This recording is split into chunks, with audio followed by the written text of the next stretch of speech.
The human named Ethan stood inside the cold silver room, not knowing why the aliens had called only him. He was not a doctor, not a soldier, not a leader.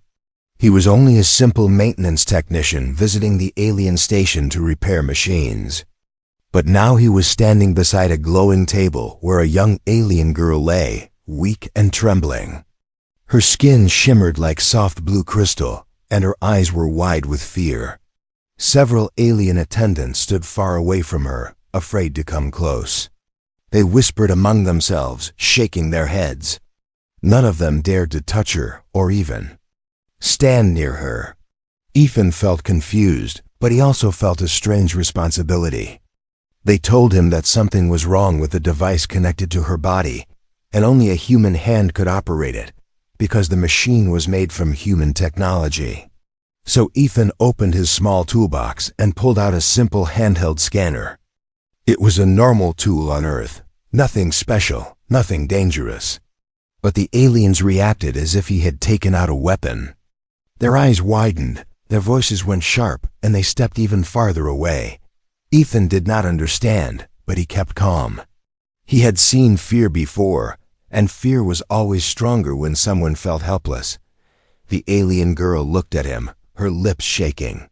She could not speak. She looked young, maybe the alien version of a teenager, but her eyes carried the kind of fear seen in someone who expected pain. Ethan approached slowly, showing his empty hand first, letting her see he meant no harm. Her breathing started too. Slow, but her body still trembled. The device beside her showed flickering lights and strange symbols. Ethan leaned over, clicked open a small panel, and inserted the scanner tool into the slot. The reaction happened instantly. The alien girl gasped, her back arching from the table, as if a shock moved through her body. Her eyes went wide and bright, her mouth open, but no sound came out. The attendants screamed and backed up against the wall. One shouted that the human had awakened a forbidden nerve. Another whispered that the sensation was too strong for her species. Ethan froze, holding the scanner still. He had only inserted it like any technician would. He did not understand the panic. He looked at her face. Her eyes were staring directly into his, filled with shock so deep it looked like she had never felt anything like this before. Her hands gripped the sides of the table, but she was not in pain. Ethan could see that clearly. It was not fear. It was something new, something overwhelming. Something her species was not prepared for. Her throat moved. She tried to speak, but no words came out, only a soft trembling breath. The aliens continued shouting.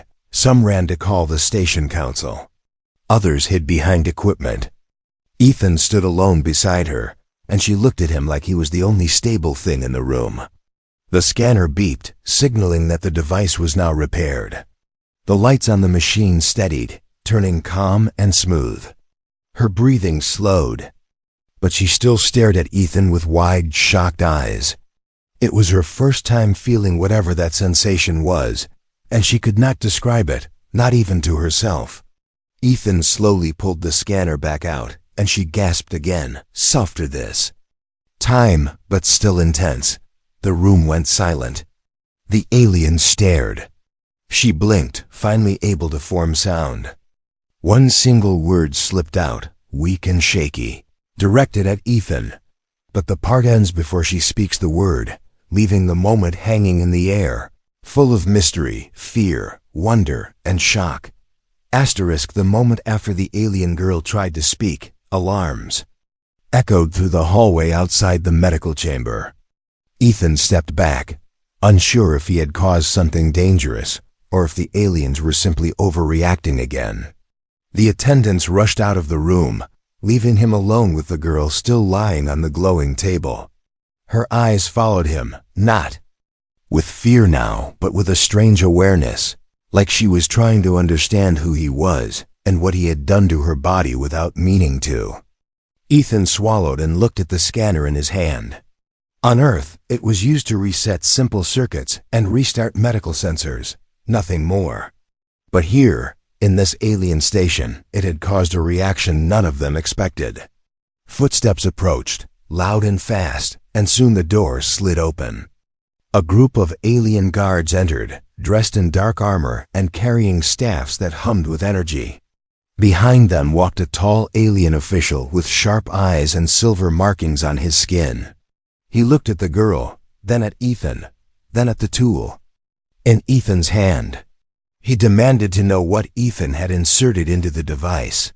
His voice was cold, heavy, and filled with suspicion, as if Ethan had committed a crime. Ethan explained calmly, using simple words, saying he only repaired the malfunctioning connector and restored the flow of energy. But the official shook his head and said humans should not touch certain alien-sensitive systems. He said her gasp, her tremble, her silent shock. These reactions were not normal. The guards surrounded Ethan, not attacking but watching closely. More aliens gathered outside the room, whispering, pointing, scared yet curious. The rumor spread fast across the station. A human had made an alien girl react in a way no one had ever seen. Some said it was dangerous.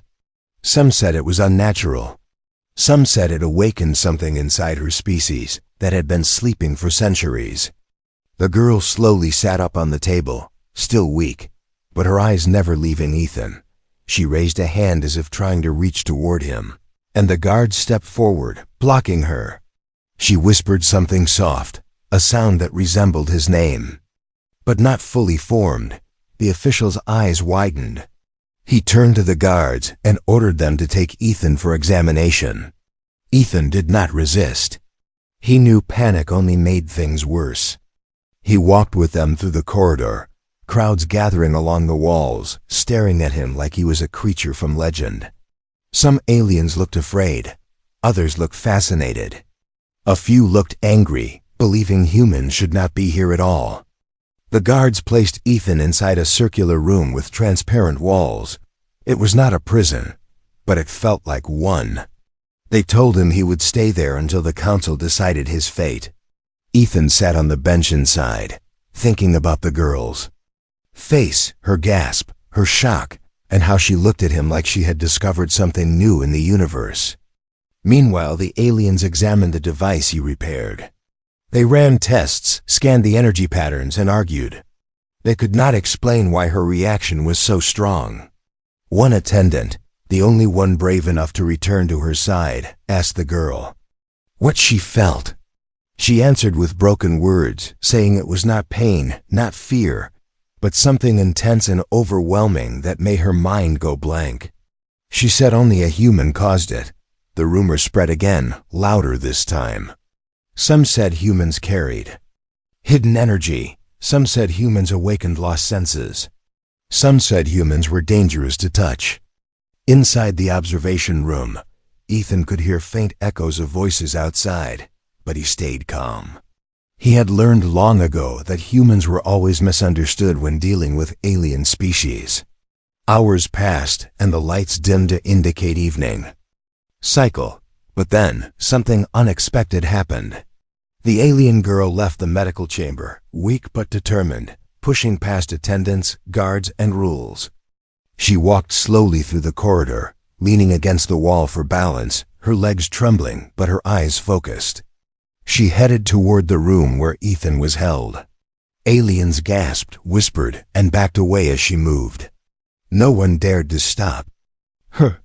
She reached the transparent wall and placed her hand against it, staring at Ethan with the same breathless intensity as before. The guards froze, unsure what to do. The official arrived again, shocked. The girl whispered one word clear, soft, undeniable. A word no alien had ever spoken about a human. And the part ends right there, leaving the meaning hanging in silence. The single word the alien girl whispered outside the transparent chamber echoed through the hallway like a spark in dry grass. The word was simple, gentle, and filled with wonder. She called Ethan safe. It was a word rarely used in her species, a word reserved only for those who could never harm, never frighten, never bring discomfort. The guards looked at one another, unsure if they should step back or step forward. The official stared, unable to understand why an alien girl associated safety with a human she barely knew. Ethan sat inside the transparent room, watching her with calm eyes. He did not smile, did not move, but something inside him felt heavy and warm.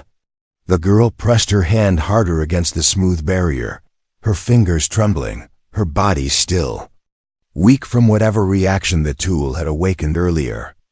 The aliens watching from a distance whispered nervously. Some said she was confused, some said she was changed. Some said the human had bonded with her through unknown energy.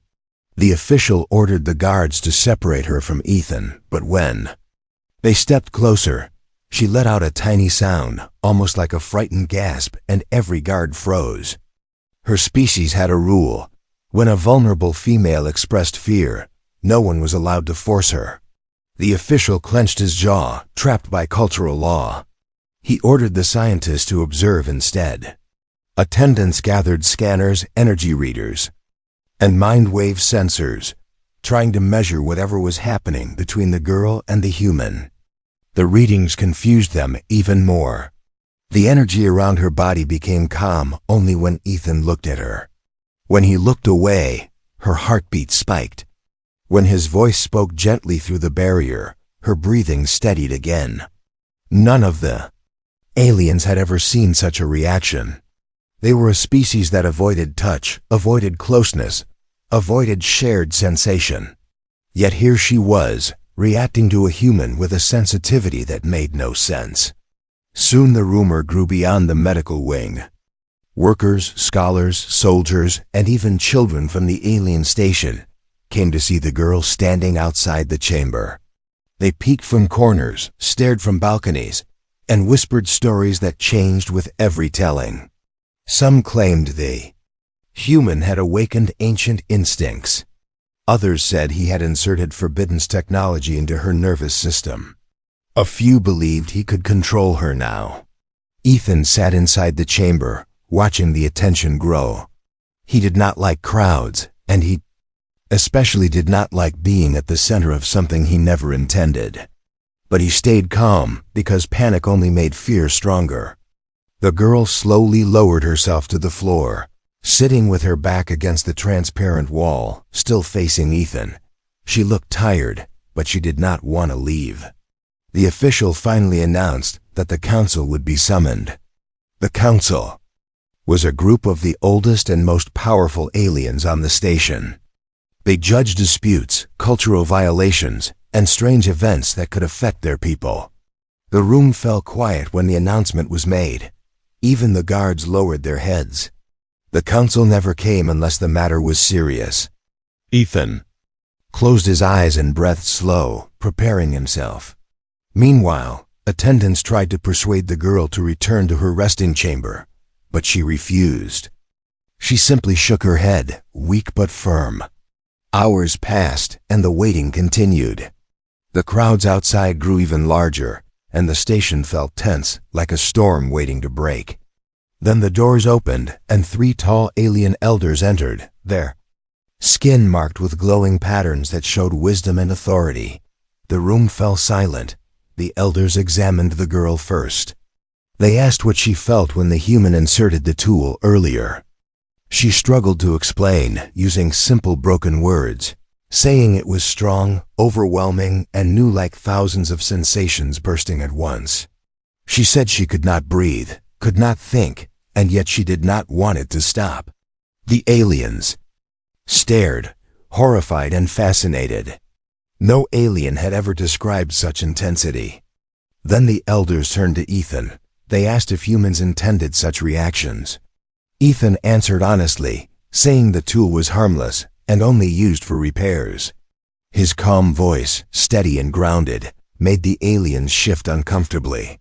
Humans were too composed, too unaffected, too unpredictable.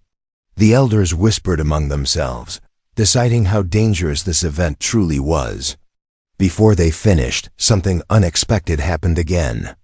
The girl stood up slowly and placed her hand against the transparent barrier once more. But this time, Ethan lifted his hand and placed it on the same spot from the other side. No touch, no contact, only a thin layer between them. Yet the sensors exploded with readings. Light filled the hallway. A shockwave of energy spread outward. The aliens gasped. The elders stepped back. The guards raised their weapons. And the part ends right at the blinding moment, leaving the reaction unexplained. The blinding flash faded slowly, leaving the hallway filled with stunned silence. Aliens blinked, rubbing their eyes, trying to understand what they just witnessed. The sensors attached to the walls flickered with unstable readings, unable to measure what had happened when Ethan placed his hand against the barrier opposite the alien girls. The elders stared with wide eyes, their expressions breaking for the first time, showing real shock. Ethan lowered his hand, and the light faded completely. The alien girl wavered on her feet, breathing softly, her body glowing faintly with a pale silver shimmer. The guards rushed forward, but the elders raised a hand, ordering them to stop. They wanted answers, not panic, not chaos. One elder asked the girl what she felt in that moment. She struggled to find words, speaking slowly, her voice thin but clear enough for all to hear. She said the sensation was like warmth, like comfort, like a door inside her mind opening for the first time. She said it felt like something her species had forgotten long ago. The elders exchanged worried glances. Their species once possessed emotional sensitivity, closeness and bonding, but those traits had been bred out over centuries to avoid instability. They believed attachment was dangerous. They believed feeling was a weakness. And now a human by accident had awakened something they thought was gone forever. The elders turned their attention to Ethan. They demanded to know if humans used touch, tools, or proximity to influence other species. Ethan shook his head and explained again in simple words. On Earth, connection was normal, comfort was natural. Helping someone feel safe was part of being human. His tone was calm, steady, unshaken, and that made the elders uneasy. They realized something: humans did not fear contact. Humans did not fear emotion. Humans did not fear closeness. And that difference made them powerful in ways the aliens never measured. The council ordered more tests, but not the kind Ethan expected. They wanted to see if other aliens reacted the same way. They brought another young alien, nervous and shaking, and told Ethan to stand near him, but nothing happened. No shock, no glow, no reaction. The sensors stayed flat and silent. Then they brought another. Still nothing. The murmurs began again. The rumors shifted. It was not humans in general. It was only Ethan, and only with the girl. The elders asked the girl why she reacted to Ethan and no one else. She lowered her eyes and said softly that his presence felt different. His voice made her breathing steady. His gaze made her body feel lighter. His nearness made her mind quiet. The aliens fell silent, unable to argue with the simplicity of her truth. Then the official from earlier stepped forward. His voice was sharp, cold, and filled with fear disguised as authority. He accused Ethan of forming an unauthorized bond.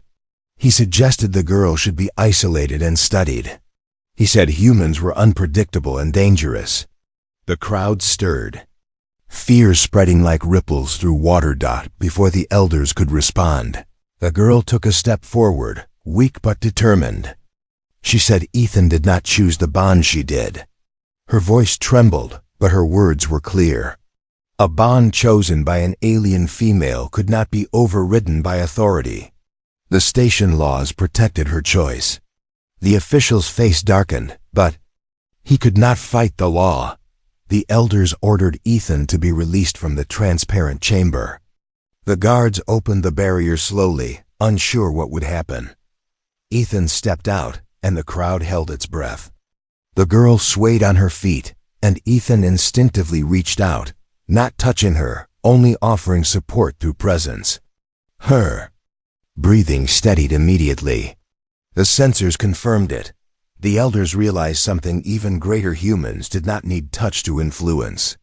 Their presence alone carried emotional weight, something their species had lost entirely. The elders dismissed the crowd and ordered a private meeting, taking Ethan and the girl into a quiet chamber. There, they finally revealed the truth. Long ago, their species had sealed away emotional receptors because strong feelings caused chaos among them. But traces still lived in rare individuals like the girl. Her reaction to Ethan was not an accident. It was a spark touching dry roots, awakening what had been buried for generations.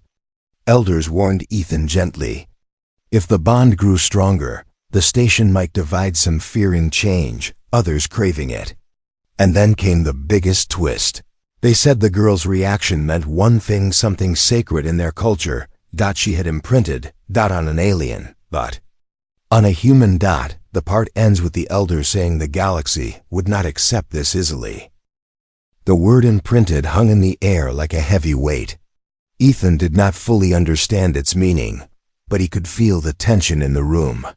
The elders stood still, their glowing markings pulsing with unease. The girl sat quietly beside Ethan, her breathing calm only because he was near.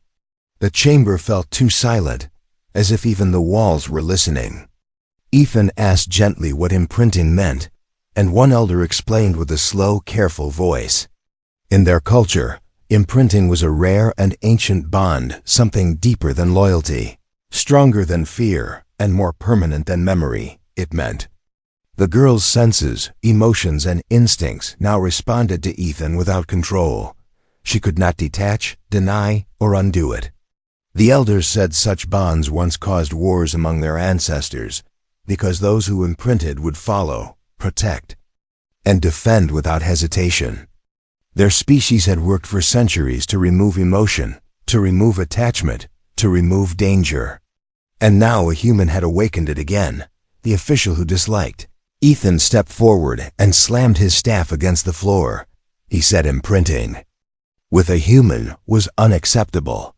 He demanded the girl be separated at once. Ethan looked at her, and she trembled at the idea, her skin dimming as if her energy faded. The elders measured her reaction. The reading showed extreme distress at the thought of distance. Their laws were clear: no alien female could be forced into separation if it caused harm. The official clenched his jaw, frustrated but unable to argue. His eyes, however, promised trouble later. The elders said Ethan must stay on the station under council supervision until they understood the bond. Ethan agreed quietly. Running was never in his nature. The girl relaxed slightly when she heard he would not be taken away. The elders assigned a private chamber for both of them, not together, but close. The walls would allow sound to pass, so she would not panic at silence. Guards escorted them through quiet corridors where fewer aliens walked now, because rumors had spread fear. Some aliens stared with curiosity. Some stared with resentment. A few stared with secret longing, as if they wondered what it felt like to feel something again. Inside his chamber, Ethan sat on a simple bed while two guards stood outside. He could hear the girl breathing softly through the thin wall. Her voice whispered his name once, unsure if he could hear. He answered gently, telling her he was here, and her breathing eased. The guards exchanged uncomfortable looks, not understanding how simple words could change her stability. Hours passed, and the station lights dimmed into night cycle. But peace did not last long. The official gathered a group of strict tradition followers and told them the council was weak. He said allowing humans to awaken ancient instincts would destroy their species. He said imprinting must be broken, even if it meant breaking the girl. His followers nodded with fear-driven loyalty.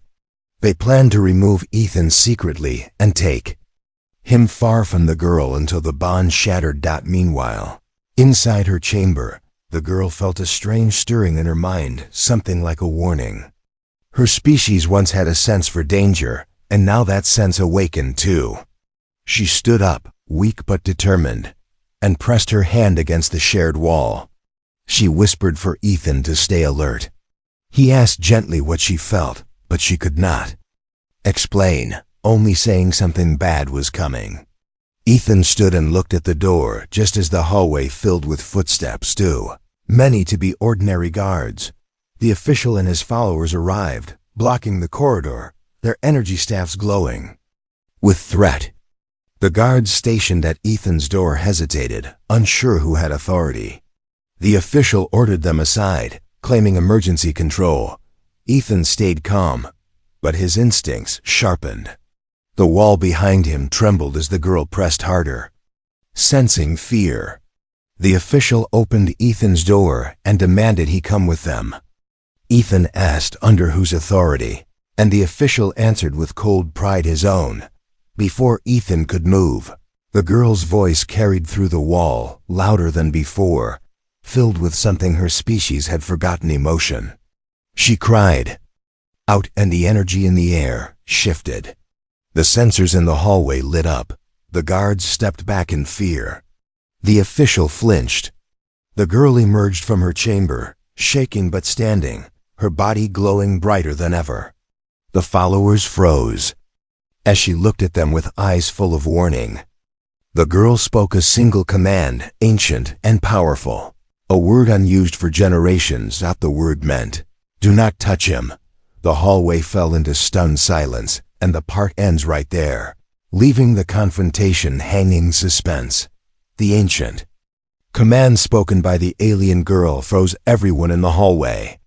The glowing symbols on the walls reacted to her voice, flickering as if the station itself recognized the forgotten authority carried in her tone. The official stepped back, his face pale, his confidence shaken. His followers lowered their staffs, unsure if they should obey him or the girl. Ethan stood still inside his chamber doorway, watching the moment unfold with calm eyes, yet fully aware that one wrong move could ignite chaos. The girl took a slow step forward, her body weak but her presence powerful. The glow around her skin brightened, reflecting off the polished floor. She pointed at the official, her hand trembling, and said he was violating ancient law. Her species had once honored the imprinted bond as sacred, and while those traditions had been buried, they had never been erased. The official tried to argue, claiming those customs no longer applied, but the elders appeared at the end of the hallway before he could finish. Their arrival was silent yet commanding. Their markings glowed brighter, signaling authority beyond question. The elders listened as the girl repeated her accusation, her voice steady despite her exhaustion. The elders nodded slowly, confirming that she spoke truth. The official's power crumbled instantly. The elders ordered him removed from command and placed under investigation. His followers stepped back, suddenly ashamed of their obedience. The guards escorted him away, and the hallway finally relaxed, yet the tension did not disappear completely. Something larger was happening now, something no one could stop. The elders turned to Ethan and the girl. They said the bond could no longer be hidden. The station needed to understand it, accept it, or fear would spread like fire. They asked the girl if she wished the bond to continue. She looked at Ethan, her eyes soft and full of something her species had forgotten: choice. She nodded slowly, and her answer carried more weight than spoken language. The elders then asked Ethan if he accepted responsibility for the bond. Ethan considered the girl's fragile form, her trembling hands, and the trust in her eyes. He gave a simple answer: yes. The elders made their decision. The bond would be honored. The girl would stay near Ethan. The station would observe but not interfere. But they warned Ethan of one more truth.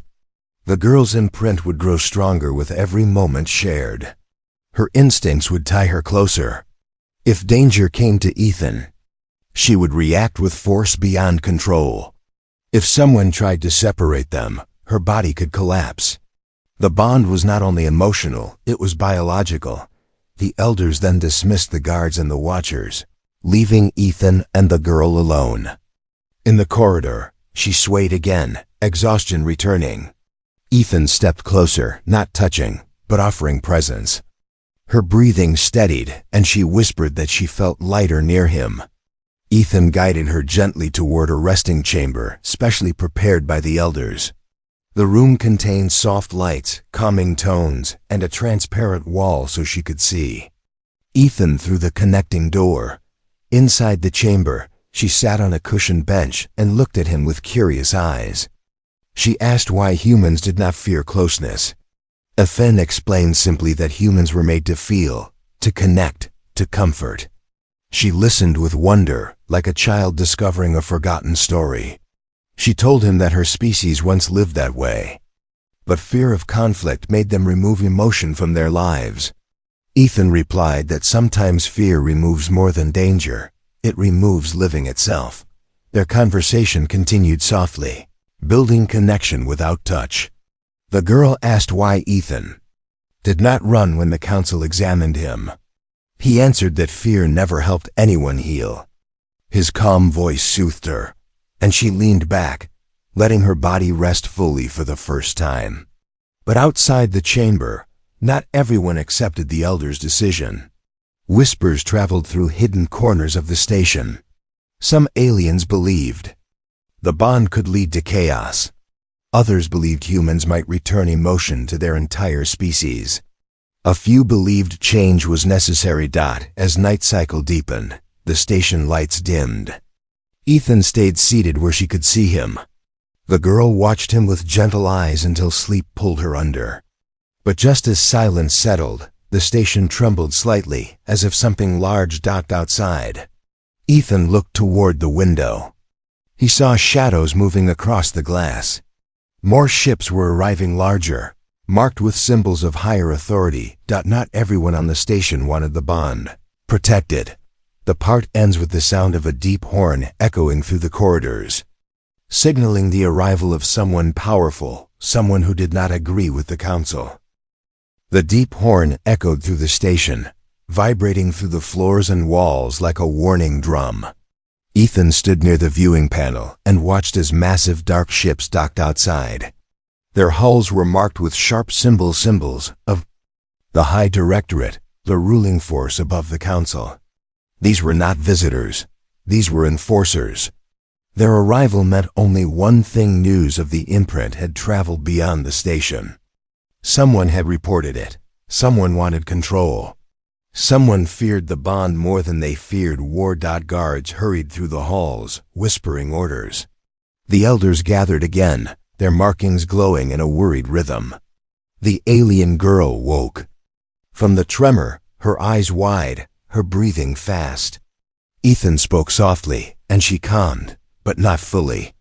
She sensed danger directed at him, not herself. Her instincts sharpened, awakened, ancient. The connecting door opened, and the elders entered.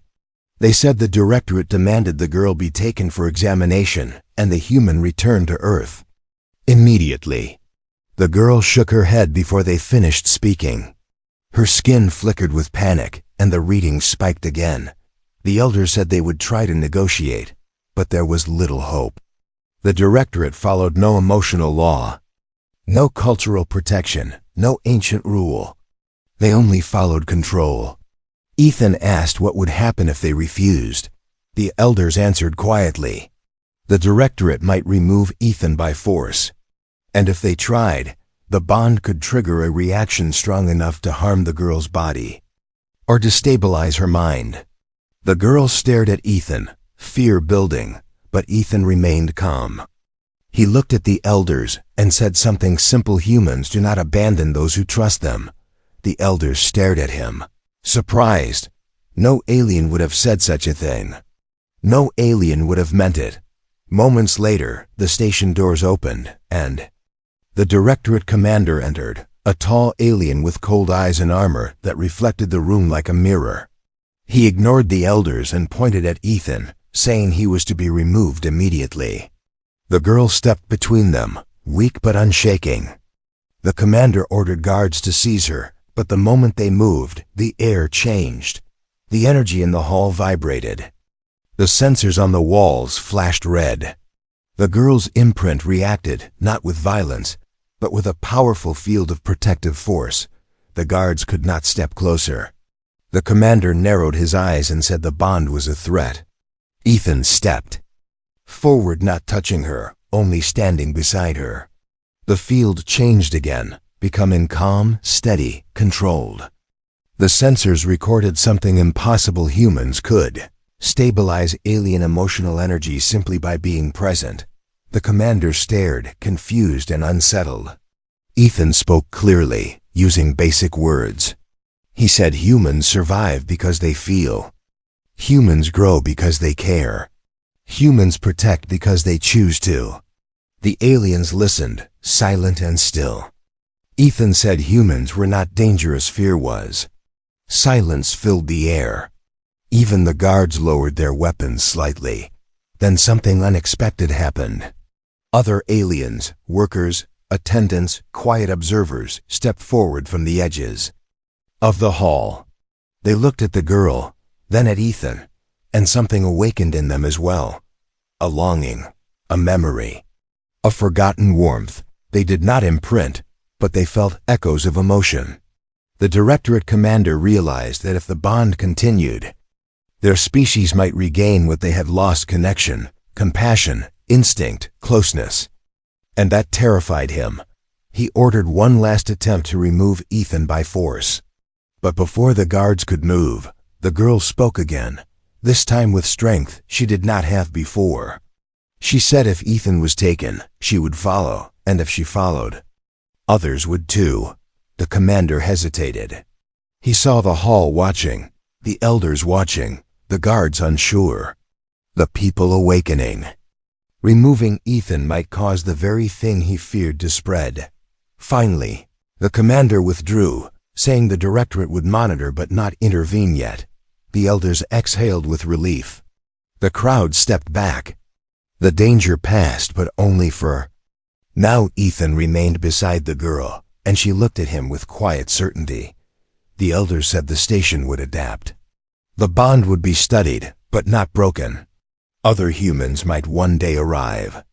Other aliens might one day feel again. As the station lights softened and the tension faded, the aliens looked at Ethan not with fear, but with respect. They understood something the galaxy had forgotten. Humans were powerful not because of weapons, muscles, or strength, but because humans could change others simply by caring. The girl sat beside him, breathing calm and steady, her imprint complete, stable and peaceful. And across the stars, rumors began to spread of a new truth, that humans were not weak, not small, not ordinary. They were the species that could wake emotions in a galaxy that had forgotten how to feel. Phi.